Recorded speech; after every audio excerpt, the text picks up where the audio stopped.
Hello friends, সবাই কেমন আছো? আশা করি সবাই খুব ভালো আছো। তা বন্ধুরা, আমি খুব একটা ভালো নেই, কেননা শরীরটা একটু খারাপ আছে। তা বন্ধুরা, সকলের জীবনে সুখ দুঃখ হাসি কান্না মিলেমিশে থাকে। আমার জীবনেও তাই। হাসি কান্না সুখ দুঃখ সব কিছু মিলিয়ে জীবনের ৩১টি বছর পার করে ৩২ বছরে চলে এলাম। জীবনযাত্রার আরও একটি বছর কমে গেল আমার জীবনের আয়ু থেকে। যাই হোক, জীবনের সব কিছুর জন্য আলহামদুলিল্লাহ।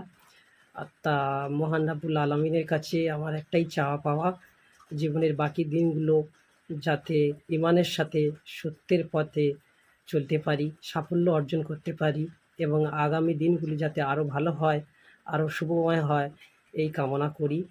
তা বন্ধুরা, আর বেশি কিছু বলবো না। তোমরা সবাই ভালো থেকো, সুস্থ থেকো, আর আমার জন্য একটু দোয়া করো যাতে আমার আগামী দিনগুলো আরও ভালোভাবে কাটাতে পারি, এই কামনা করি। তা তোমরা সবাই একটু দোয়া করো। সবাই ভালো থেকো, সুস্থ থেকো। আল্লাহ হাফেজ।